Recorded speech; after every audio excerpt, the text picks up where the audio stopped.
Speaker is Bill Nelson. As you can see on the screen, his first book, LBJ, the Mastermind of JFK's Assassination, his second, From Mastermind to the Colossus.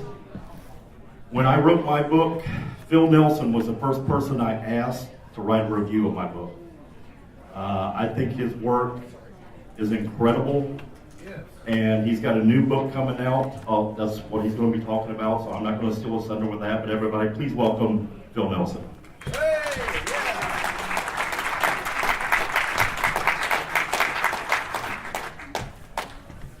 Thank you, Gary. And thank all of you for coming. I want to especially thank everyone connected with putting this production together. Certainly, if it weren't for Judith Baker's involvement, this couldn't have happened. So let's give her a round of applause.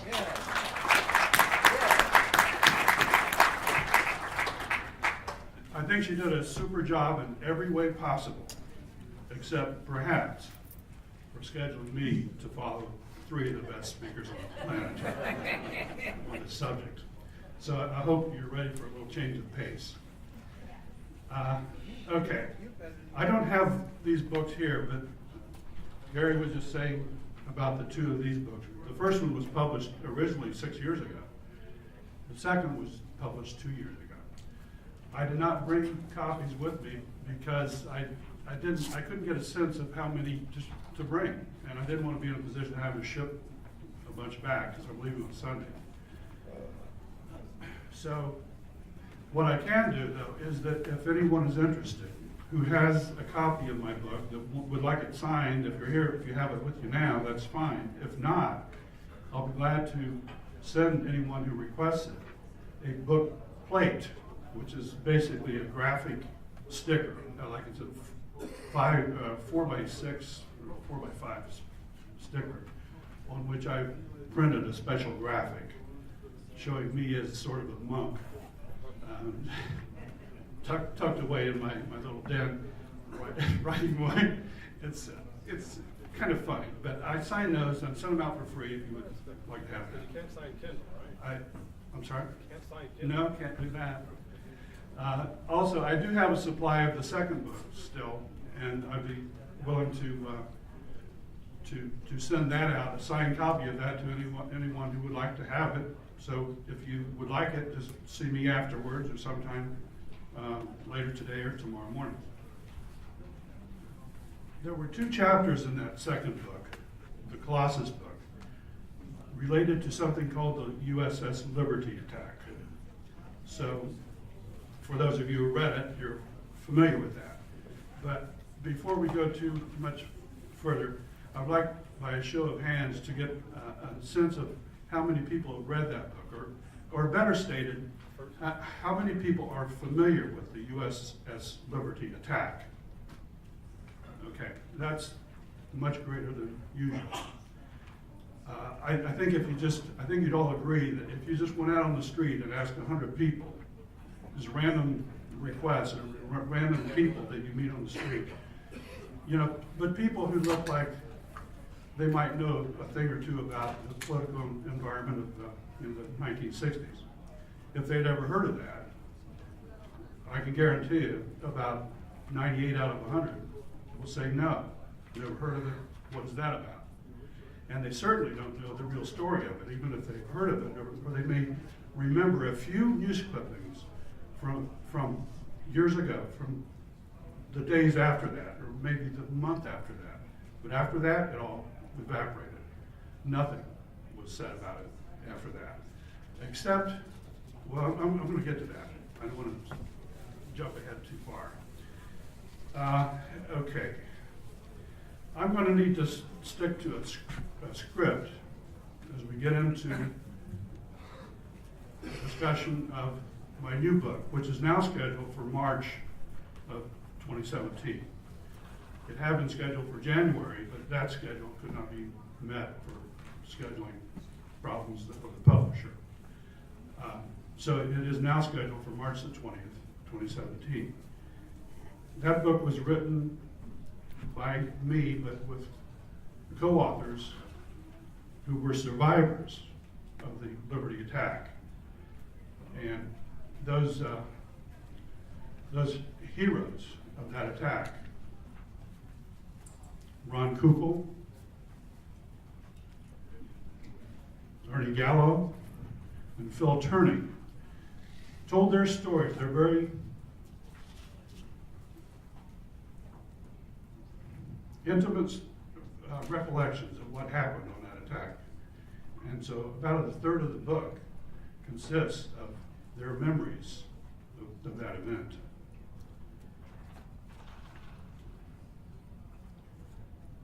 Altogether, I think that story is one of Lyndon Johnson's most brutal treasons. And I believe that he was involved in 5 major treasons in the 1960s. First, of course, was JFK. Then the Tonkin Gulf, the false flag that allowed him to carry on a war, which quickly became known as Lyndon's War. So this was number 3. And it occurred in June of 1967, June 8th, 1967. And then the following year, we had 2 more assassinations, as you all know. So all 5 of those, I believe, happened either with the instigation or at least the acquiescence of Lyndon Johnson. But the worst part of this one is that there was no real national security issues involved, at least not for the United States. He was able to persuade Israel to go along with his diabolical plan, however, and they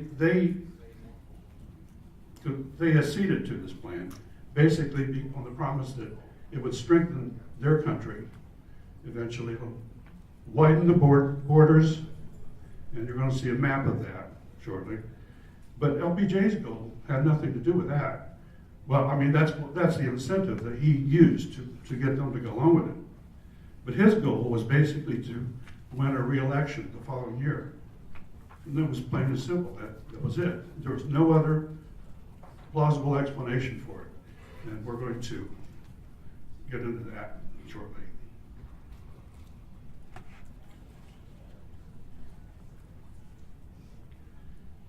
Ultimately, this was another false flag attack on his own ship, USS Liberty, for the purpose of Israel, blaming for the purpose of the attack by Israel for the purpose of blaming Egypt, President Nasser, to show Jewish supporters how he would go to war on the side of Israel against Egypt, Syria, Jordan, and even probably, and almost undoubtedly, the USSR, Russia, Soviet Union. He had planned to dispatch nuclear bombs from SAC bombers from as far away as California after ordering Israel to sink its own ship. The SAC fleet was alerted 2 hours before the attack. So it was not a spontaneous attack, which was the way it was portrayed then, and a lot of people still try to portray it that way. But thanks to a compliant news media, the American public remained completely oblivious about what should have been a major news story for 12 years before the story started gradually leaking out, but never reported widely as it should have been.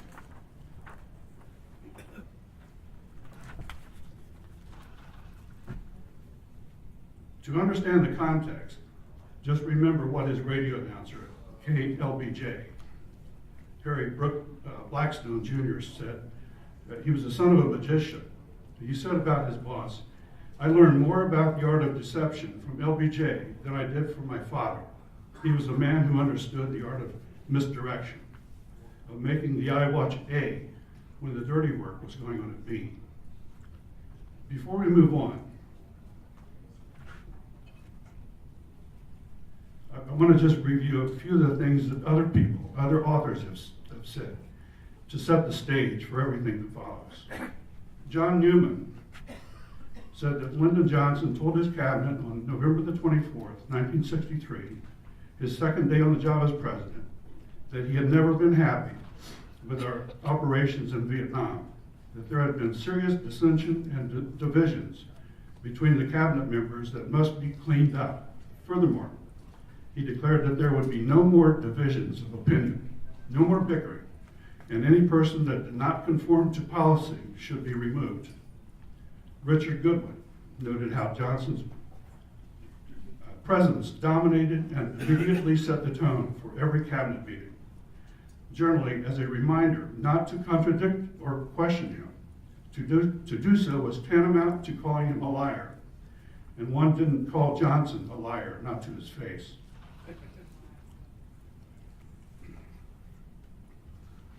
Also, George Reedy affirmed all of these assertions when he stated that the discussions were really monologues in which one man is getting reflections of what he sends out.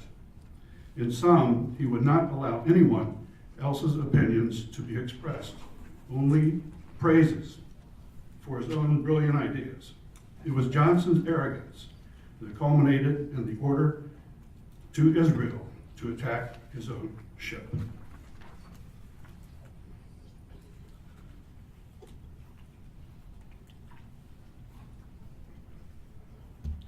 Two weeks before the attack, the USS Liberty had been undergoing routine maintenance in Abidjan on the Ivory Coast on May the 23rd, 1967.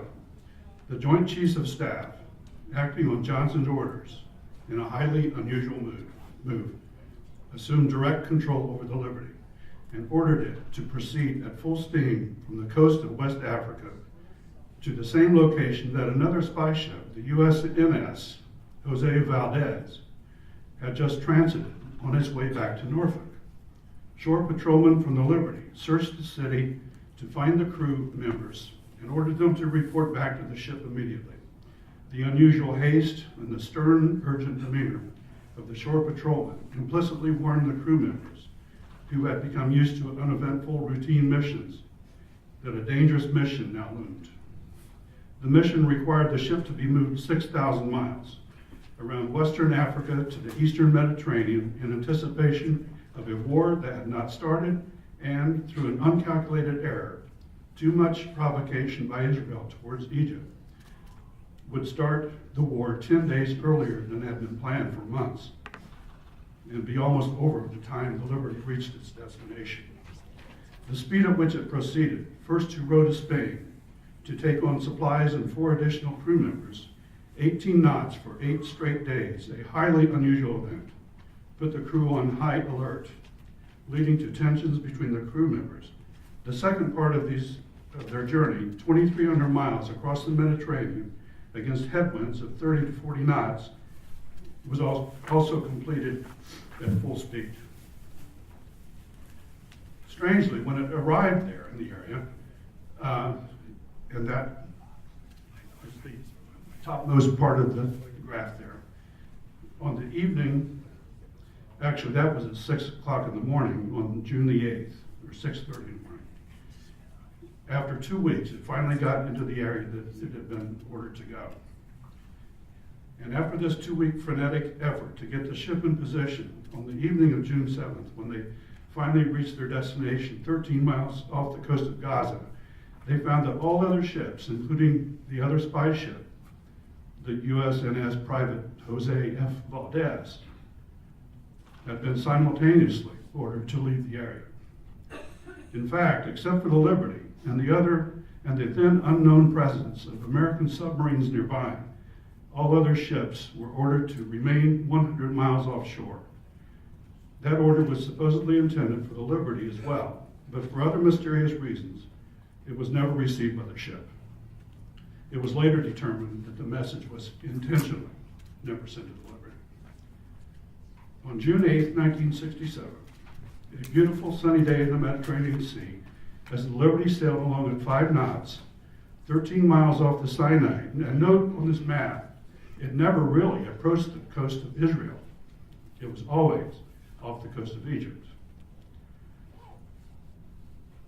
So it's sailing along with its large American flag flapping in the breeze. It was mercilessly attacked by Israeli jets with 30-millimeter cannons, rockets, and napalm. The attack came at 2 p.m. Sinai time, 8 a.m. in Washington, after 11 to 13 Israeli overflights to identify and monitor the ship, the Liberty. There is no question, according to the survivors and every one of the U.S. Navy officers who investigated it, that Israel knew exactly what that ship was. Indeed, even some of the Israeli pilots have since admitted that they knew it was an American ship.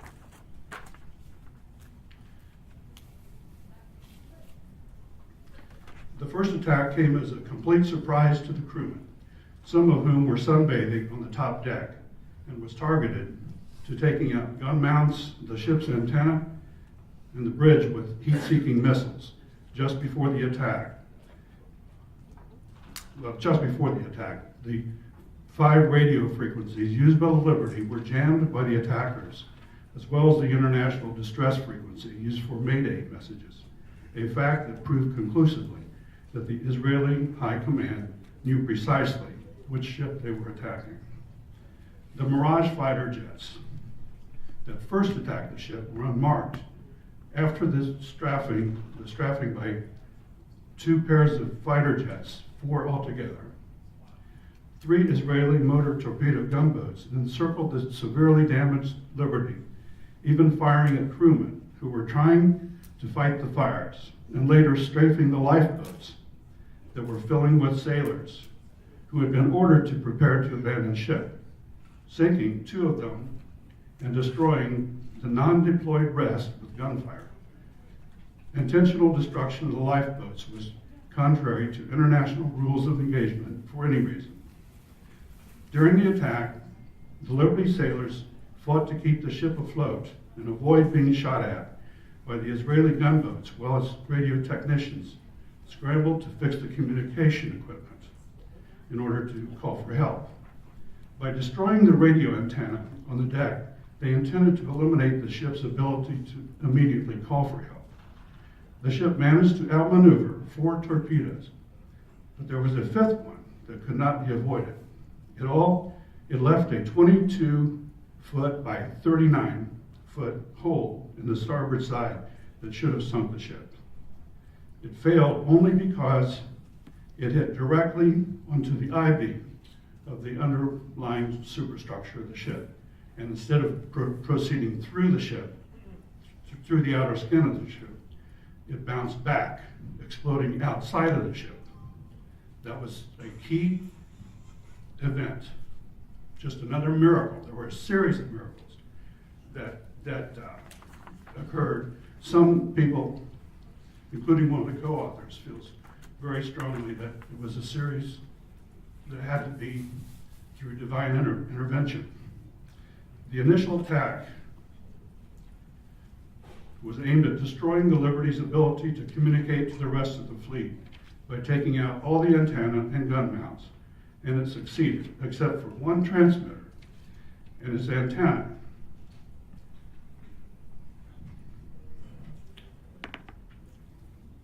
Well, those had been shut down for maintenance.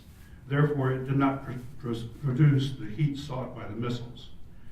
During the first 10 to 20 minutes of the attack, sailor Terry Halbadier from San Angelo, Texas, dodged bullets and missiles and risked his life to string another cable to the undamaged antenna for that one transmitter they had left. His Silver Star citation, which he received 40 years after the event, reads, "Had it not been for Terry's bravery in the heat of the attack on the USS Liberty, most likely none of the survivors would still be here."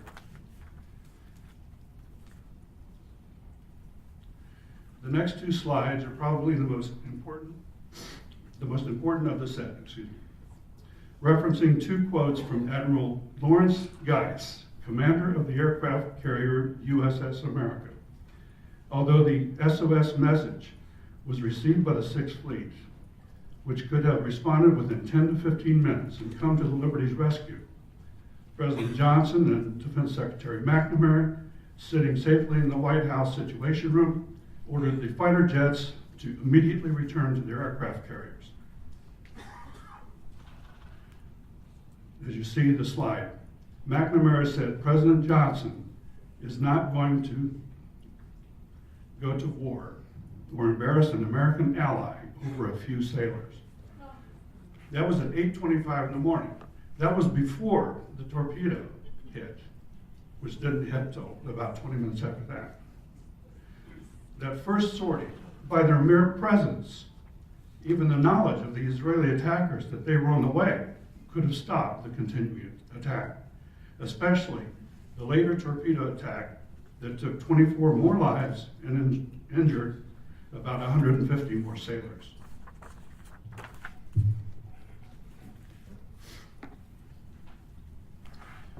So McNamara, alone, sitting with LBJ in the Situation Room, did it the first time on his own. Well, I mean, at the order of LBJ, as the air attack was still going on at 8:25.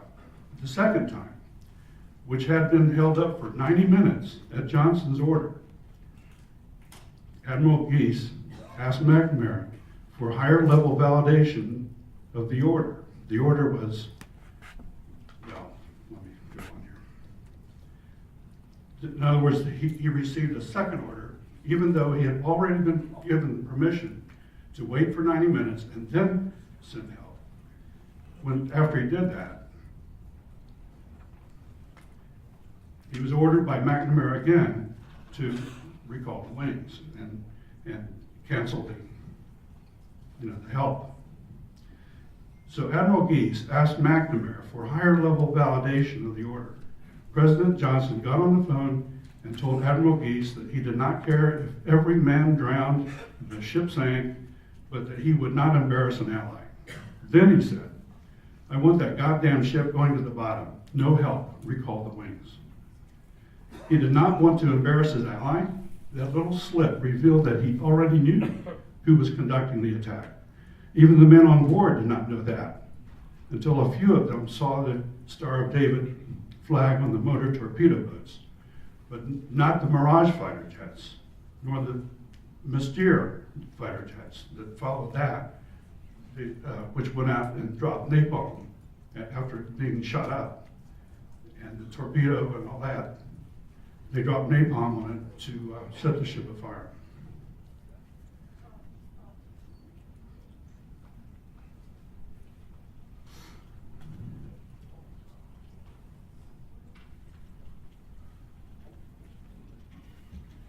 Former chairman of the Joint Chiefs of Staff, Thomas Moore, stated the U.S. military rescue aircraft were recalled not once but twice through direct intervention by the Johnson administration.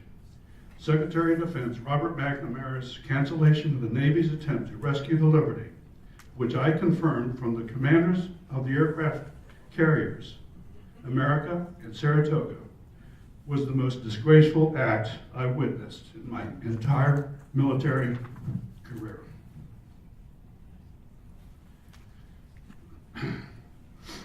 One of the survivors, who I'm not going to name, because he has not allowed it to be made public yet. Well, actually he has. He was on a radio show on the internet, so that's findable.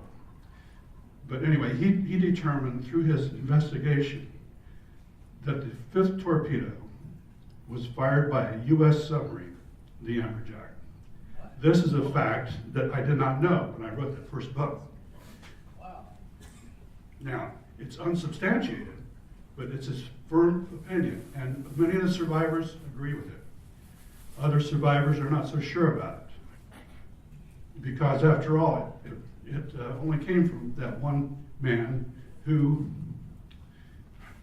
that Liberty survivor, was the worst injury of anyone on board who did not actually die. He would have died had it not been for someone else saving his life by coming up to him. As soon as he was shot, his entire abdomen was opened up. His intestines were falling out. He was bleeding profusely. And this other fellow came up and held it all together for him until he could get medical help. That was just the first of his problems. After that, his Navy records were modified to try to make it seem that he was not even on the Liberty. And so he had to hire this investigator to go after people that he knew, or go to the people that he knew in the Pentagon and dig out the proof that he was really on board. And in the process of this, that's when his investigator discovered that big secret. Now, in the meantime, two men who served on the Amberjack confirmed this to him personally.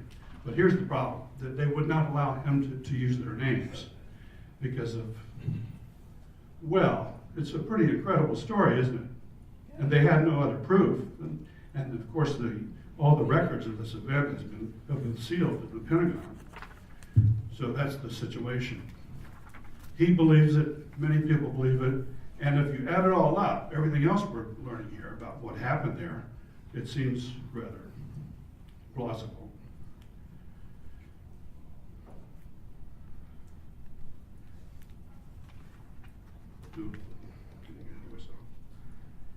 Okay, so within hours, the cover-up begins.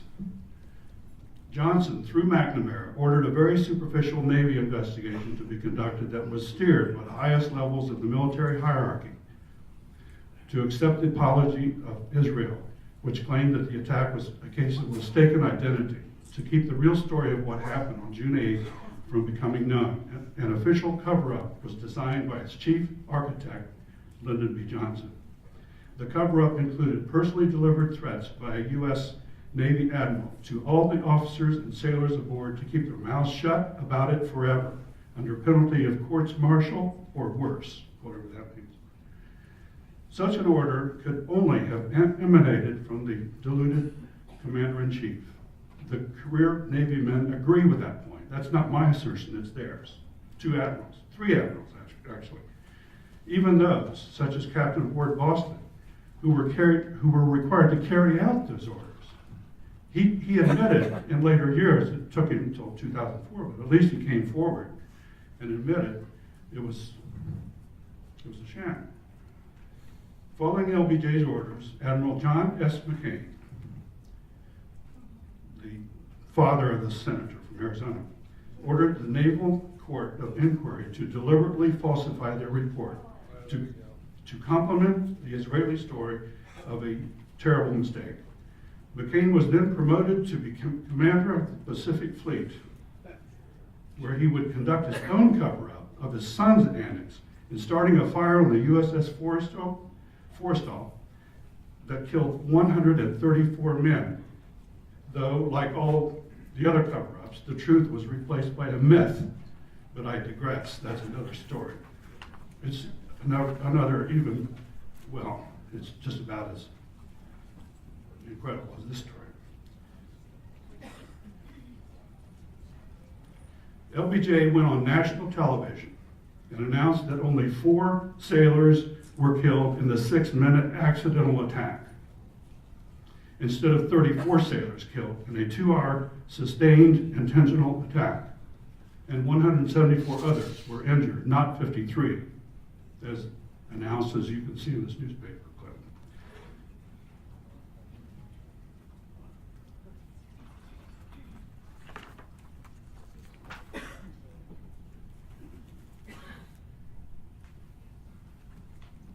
No laughter.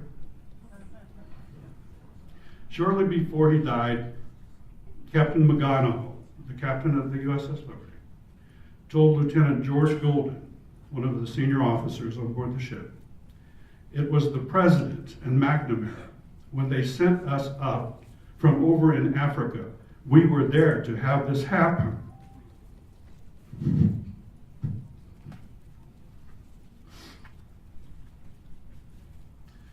McNamara had always believed that he had to perform his duties as a classic yes man. In this perverted version of being a team player, there was no allowance for one to speak his own mind when it came to discussions of the merits and the pros and the cons and the judgments of policy, not to mention morality or even legalities. He once said, I don't believe the government of a complicated, this is a quote, I don't believe the government of a complicated state can operate effectively if those in charge of the departments of the government express disagreement with decisions of the established head of that government.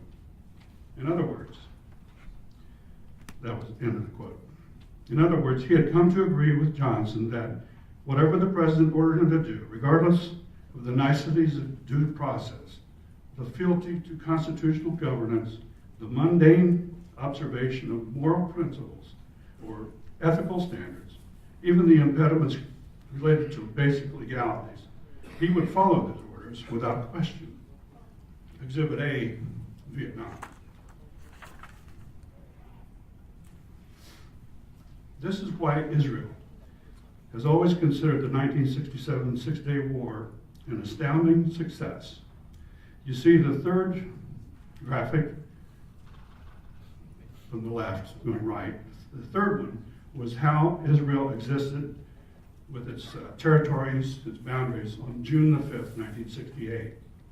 5 days later, at the end of the Six-Day War, the one on the far right indicates the boundaries of Israel and the greatly diminished territories of Palestine. Those areas that were absorbed are still considered by every country in the world, except for Israel and the United States at least, as occupied territories. So yes, LBJ left his imprint on the U.S. and the world, but it's not quite what the government and the LBJ library would have you believe. In fact, much of the turmoil in the Middle East today can be assigned to Lyndon Johnson. The brutal, sustained 2-hour Israeli attack on the Liberty ironically strengthened the relationship between the two countries, the result of a sort of discreet blackmail that still exists today, which explains why no one wants to even discuss it. To even bring it up today risks being cast as anti-Semitic. But the attack on the Liberty was not their idea. In fact, I'm actually, through this book and the previous book, trying to say that Israel should not be blamed for this. They did it. That is true. They didn't want to. In fact, Yitzhak Rabin went to the godfather of Israel, David Ben-Gurion, in the days, in fact, just 2 days before the Liberty left Abidjan on May 21st, and revealed to him the plan. And he had not heard of it yet. And he just exploded with fury. He was furious over this plan, so furious that Yitzhak Rabin had a mental collapse before the war even started. He sat out the war. He was ill. So they went to Moshe Dayan, and he said, yeah, okay, we can do that.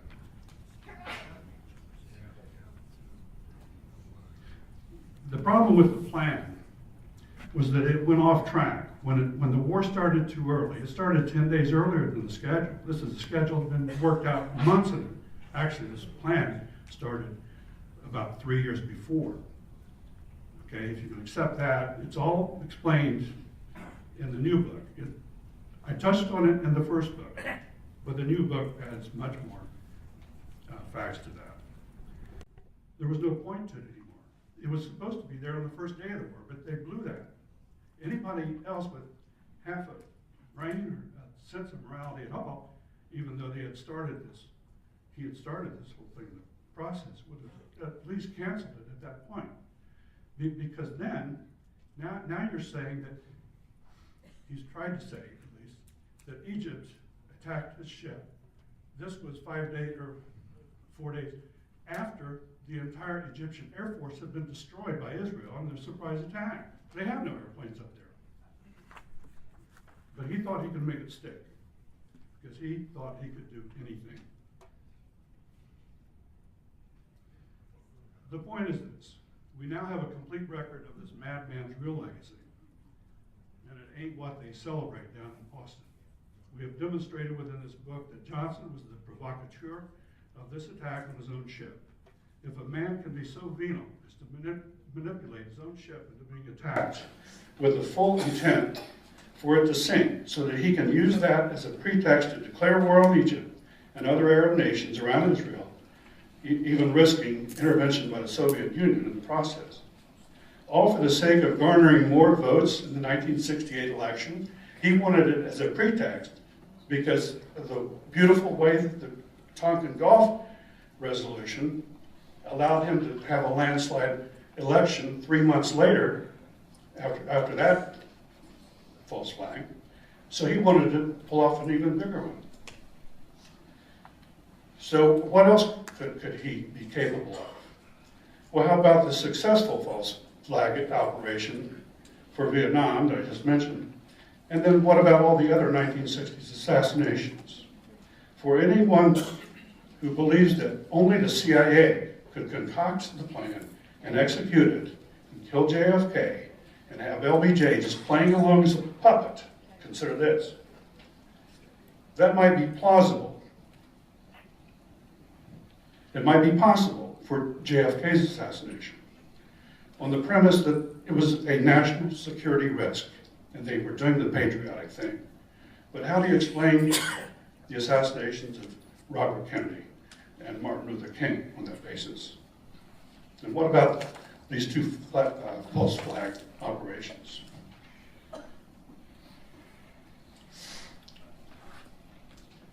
Okay, I'm running out of time, so I'm just going to finish with this. Finally, the complete story of the attack on the USS Liberty has been assembled from the fragments that were exposed over the last 5 decades. And like my other books, I have used as other books that have been written as the source for this one. That's true. I do a certain amount of cherry picking, but I also am always looking for at the books that have tried to portray it in the official government story. And in that sense, I have to basically destroy their credibility in order to make this thesis make sense. And so that's what has been done here as well. Okay, I'm going to skip the rest of that so that I can take some questions. I only have a few minutes left, I believe. Any questions? Phil, Robert Moore here, Boston, Texas. Please do invite.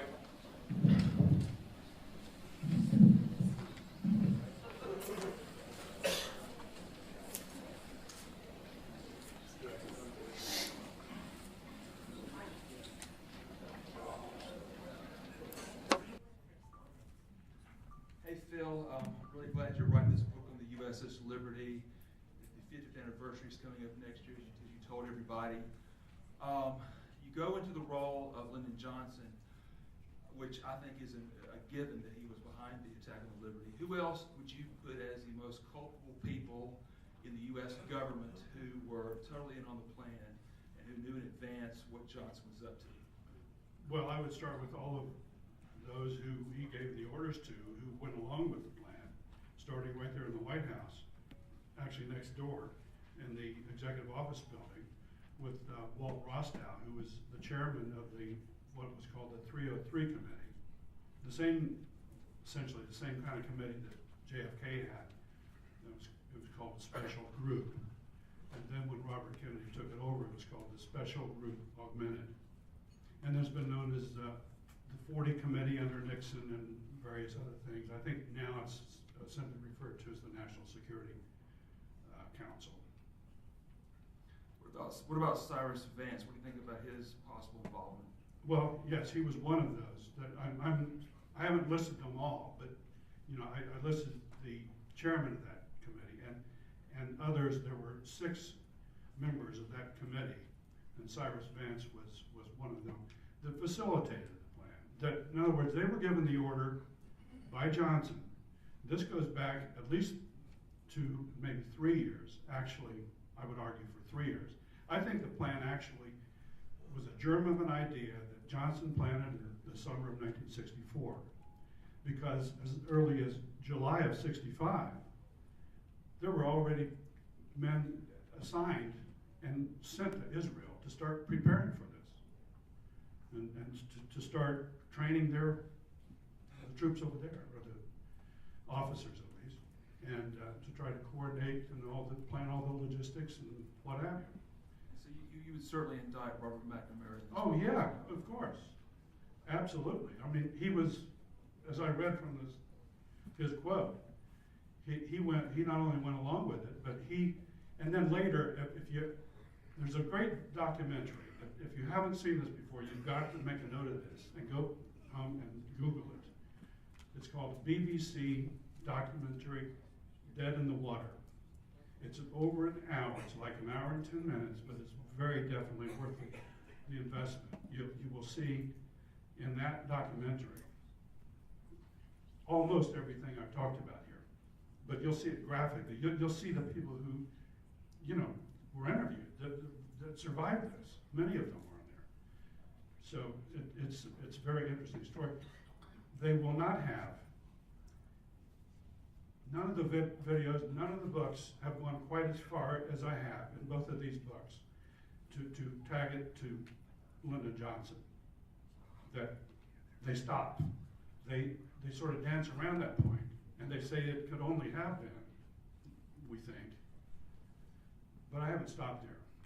I believe we've proved it had to be him who dreamed it up. Hi there. Hello. I wanted to thank you for your interview you did some years ago with Dr. Jim Fetzer on the radiofetzer.blogspot.com when your book on Lyndon came out. It was a very eye-opening experience, and to you and to, everybody, but especially the presenters. When Dennis David, the friend of Colonel Peitzer, was speaking yesterday night, he kind of was a bit uncomfortable with being called a hero, but he was okay with being called a patriot. But the act of heroism is doing what you feel and see and is right. So I really wanted to thank you and Dr. Fetzer and everybody for their heroism, for doing this work, and in your case, of course, because you're in front of me, for your amazing work in expanding these larger areas focused on one man, but all kinds of world stuff that contributed to the Kennedy assassination and continues. So in a way, I'm saying thank you for being a hero and also for your interview content. That is what heroism is. So you can call yourself whatever, but thank you very much for your books. Very good. To me, a hero is one that actually puts their lives at risk. I don't feel like I'm We all doing contribute. Hi, I want to thank you for this. This was an amazing talk. There's a couple of things. One is there's a movie script, or actually maybe two of them, but I know of one that's been written, and they need money to make this I'm glad this you made that documentary. point. And is that going to take in your book? Well, I've pledged to the survivors who contributed this to put 50% of all revenue that this might generate into that fund, with no limitation on time. Okay, so the comment I want to make is there's an old quote from Napoleon, he who controls Palestine controls the world. And that's because that area is the land bridge between Africa and Eurasia. Right. And the other false flag incidents I want to bring up are the affair in Egypt, I'm blanking on the name right. Lavon affair, right. the Marine barracks, and 9/11. Now, all of those are designed to get us to go to war for Israel, but it's also designed to get us to go to war in that area in order to control Eurasia, which is what is in Zbigniew Brzezinski's book, Grand Chessboard. The whole thing is to control Eurasia, which is what this election was about, and it appears that Trump has put a monkey wrench into those plans. Well, I hope you're right about that, at least. But I mean, that I've always looked at it as Israel wanting us to go to war for them. You're saying that the U.S. wants us to go to war to get that area using things via Israel, such as, you know, all the Israeli intelligence agents in Manhattan, the dancing Israelis, the art students, and what have you. Well, How do you look at it in view of those other three false flags? Okay, I think you have a strong point. However, I think that in this particular case, this is a very personal, just like the assassinations of Martin Luther King and Robert Kennedy. I don't think you can argue that there was a national security element involved in that. They were very personal. LBJ always wanted to have Bobby Kennedy killed. In fact, he even told that consistently to his friends. And one of his friends, Ed Clark, even told it to Robert Caro. And Robert Caro put it in his last book. He said, basically, when the subject of Robert Kennedy came up, Johnson would always invariably take his thumb and go like this. He said, I'll cut his throat if it's the last thing I do. Now, after he wrote that, Caro then segued into some other stuff that had nothing to do with it. In other words, he just left it at that. Well, I think you have to draw some conclusions. You have to draw some, you know, points from those kinds of comments, but he doesn't want to go there. And of course, he didn't want to even go near the JFK assassination. So I think it was a very personal thing with Lyndon Johnson, that whole business. It had to do with his reelection, period. But he was trying to help Israel in a way. But even though Israel, David Ben-Gurion wanted nothing to do with it. But it's too late.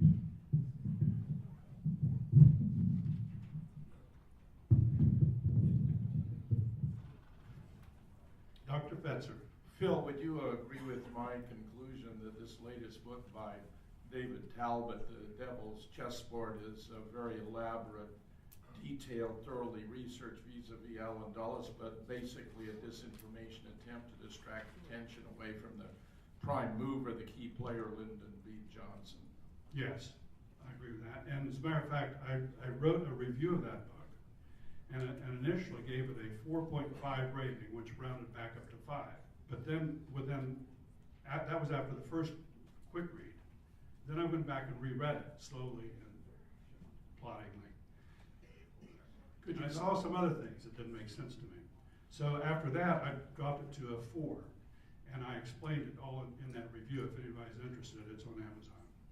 Would you give us a thumbnail of McNamara's involvement in relation to the assassination of the president he purportedly served, meaning JFK, and of the Bundy's role here too? It seems as though JFK was surrounded by persons who were ready to betray him as Brutus did Julius Caesar. I think a strong case could be made that for both Rostow, McNamara, and some others, possibly even Bundy. I think that, however, to see other things that he in particular said, I don't know. I think that's a little more iffy. That's my personal opinion, and of course it's my personal opinion on the others as well. I'm not so sure that McNamara had an involvement myself. You know, just the way he was so glibly, you know, put. I mean, he took the position many times. And one was with the interview by Noel Twyman, where you know he said, yes, you could make an argument that Johnson did this and this and this, and it was all illegal, but it's a big jump from that to assassinating the assassination of the president. So I'm not completely convinced that he was, but I don't think there's a doubt in my mind about Walt Rostow. What are the details of that belief? Well, Rostow and McBundy and others, but they were really led by Rostow. That you know, it was all that business of the falling dominoes and that they were ripe for taking on Vietnam, and they were pushing it as almost as strongly as Johnson himself. Although I think they were all being led around. In fact, the Pentagon, the CIA, they were all being led throughout. 62 and 63 into that. I think they would have been a little more, okay, I think they would have been a little less likely to have been involved with any other man in that position if they would have had a vice president other than Lyndon Johnson. Anyway, that's it.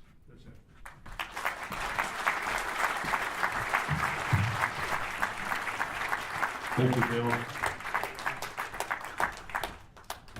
Before I get our special guest up